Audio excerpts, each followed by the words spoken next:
ಹರಿ ಓಂ. ಶ್ರೀಮಾನ್ ವೆಂಕಟನಾಥಾರ್ಯ ಕವಿತಾರ್ಕಿಕಕೇಸರಿ ವೇದಾಂತಾಚಾರ್ಯವರ್ಯೋ ಮೇ ಸನ್ನಿಧತ್ತಾಂ ಸದಾ ಹೃದಿ. ಶ್ರೀ ಪಾದುಕಾ ಸಹಸ್ರ ಪದ್ಯ 37 ಪ್ರಭಾವ ಪದ್ಧತಿ. ನಾನು ವಸುಧಾ. ಎಲ್ಲರಿಗೂ ನಮಸ್ಕಾರ.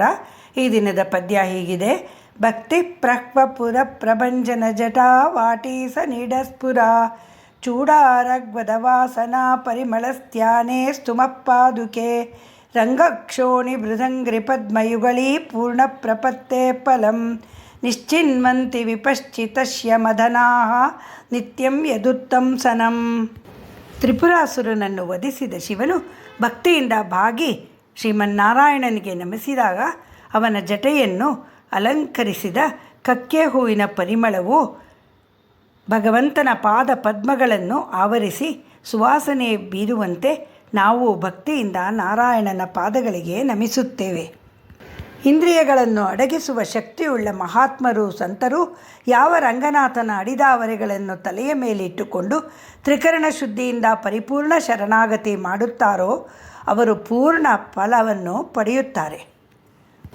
ಅಮ್ಮ ರಂಗನಾಥನ ಪಾದುಕೆಯೇ, ನಿನ್ನನ್ನು ಸ್ತುತಿಸುವ ಭಾಗ್ಯ ನಮಗೆ ಸಿಕ್ಕಿದೆ. ಶರಣಾಗತಿಯನ್ನು ಮಾಡುವ ಎಲ್ಲ ಭಕ್ತರು ಬಯಸುವುದು ಭಗವಂತನ ಪಾದ ಸ್ಪರ್ಶಗಳನ್ನೇ. ಶ್ರೀರಾಮಾನುಜರ ಗುರುಗಳಾದ ಯಾಮುನಾಚಾರ್ಯರು ಅಂದರೆ ಆಳವಂದಾರರು ಸಹ ತಮ್ಮ ಸ್ತೋತ್ರರತ್ನದ 31ನೇ ಶ್ಲೋಕದಲ್ಲಿ ಕದಾ ಪುನಶ್ಶಂಕರತಾಂಗ ಕಲ್ಪಕಧ್ವಜಾರವಿಂದಾಂಕುಶ ವಜ್ರಲಾಂಛನಂ ತ್ರಿವಿಕ್ರಮತ್ವಚ್ಚರಣಾಂಬುಜದ್ವಯಂ ಮದೀಯ ಮೂರ್ಧಾನ ಮಲಂಕರಿಷ್ಯತಿ ಎಂದು ಹೇಳಿದ್ದಾರೆ.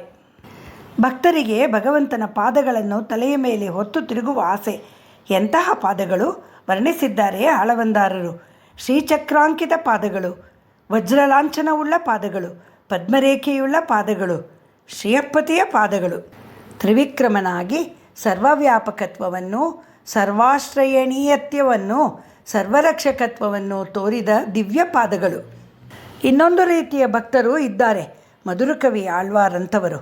ಭಗವಂತನ ಪಾದಗಳನ್ನು ಕುರಿತು ನಾನು ತಿಳಿದಿಲ್ಲ, ಆದರೆ ಅದನ್ನು ಹೊತ್ತು ನಿಂತಿರುವ ಶಟಾರಿಯ ಅವತಾರವಾದ ನಮ್ಮಾಳ್ವಾರರ ಪಾದಗಳನ್ನು ತಲೆಯಲ್ಲಿ ಧರಿಸಿ ನಾನು ಸಂತೋಷದಿಂದ ನಮ್ಮಾಳ್ವಾರರು ರಚಿಸಿರುವ ತಿರುವಾಯ್ಮೊಳಿಯನ್ನು ಹಾಡುತ್ತಾ ತಿರುಗಾಡುವೆ ಎಂದಿದ್ದಾರೆ ಅವರ ಕಣ್ಣಿನುಣ್ಚಿರುತ್ತಾಂಬು ಪ್ರಬಂಧದಲ್ಲಿ.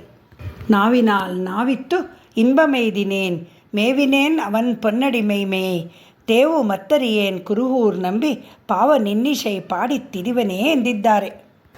ಮಧುರಕವಿ ಆಳ್ವಾರರ ಹಾಗೆಯೇ ಮತ್ತೊಬ್ಬ ಮಹಾತ್ಮರು ತಿರುವರಂಗತ್ತಮುದನಾರ್ ತಮ್ಮ ರಾಮಾನುಜ ತಿರುವಂದಾದಿಯಲ್ಲಿ ರಾಮಾನುಜರ ಎಂಬೆರಮಾನರ ಪಾದಾರವಿಂದಗಳೇ ನನ್ನ ತಲೆಯ ಮೇಲಿರಲಿ ಎಂದು ಗುರುವಿನ ಮಹಿಮೆಯನ್ನು, ಗುರುಪಾದುಕೆಗಳ ಮಹಿಮೆಯನ್ನು, ಗುರುವಿನಲ್ಲಿ ಶರಣಾಗತಿ ಮಾಡುವ ಮಹತ್ವವನ್ನು ಸಾರಿದ್ದಾರೆ.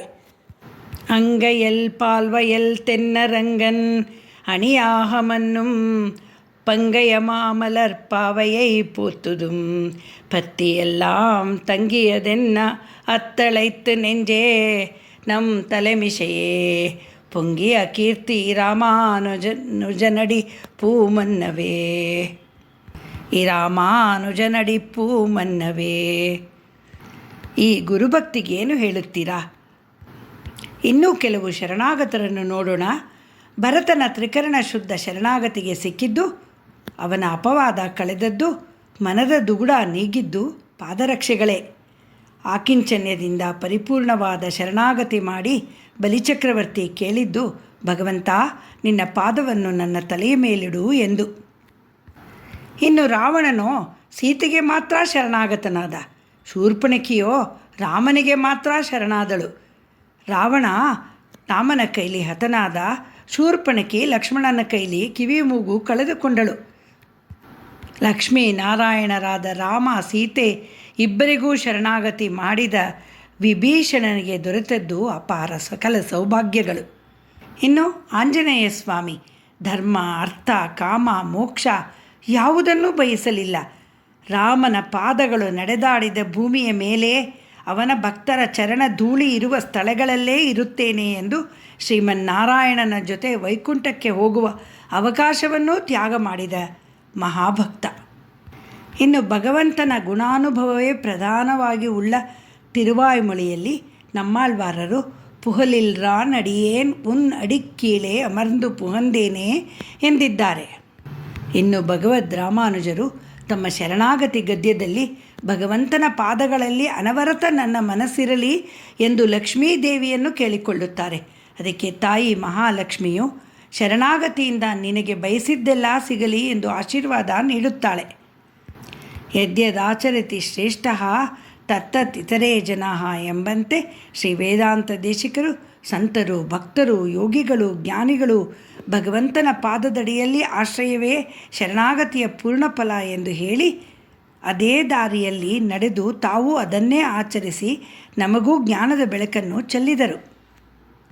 ಭಗವಂತನ ಪಾದ ಸೇವೆ ಬಿಟ್ಟು ಇನ್ನಾವ ಐಶ್ವರ್ಯವೂ ಬೇಡ ಎಂದರು ಶ್ರೀ ವೇದಾಂತ ದೇಶಿಕರು.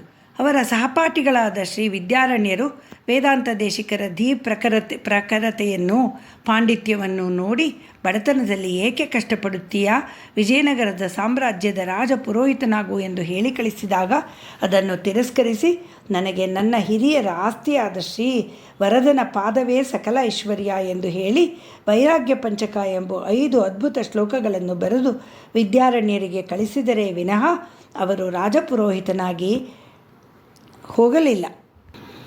ಭಗವಂತನ ಅಡಿದಾವರೆಗಳನ್ನು ನಂಬಿದರೆ ನಿಮ್ಮೆಲ್ಲ ದುರಿತಗಳು ದೂರ ಎಂದು ನಾನಾ ರೀತಿಯಲ್ಲಿ ತಿಳಿಸಿಕೊಡುತ್ತಿದ್ದಾರೆ. ಪಾದುಕಾದೇವಿಯ ಮಹಿಮೆಯನ್ನು ತಿಳಿಸಿಕೊಡುತ್ತಿದ್ದಾರೆ ಶ್ರೀ ವೇದಾಂತ ದೇಶಿಕರು. ಶ್ರೀ ರಂಗಮಣಿ ಪಾದುಕಾಭ್ಯಾಂ ನಮಃ. ಶ್ರೀ ನಿಗಮಾಂತ ಮಹಾದೇಶಿಕಾಯ ನಮಃ.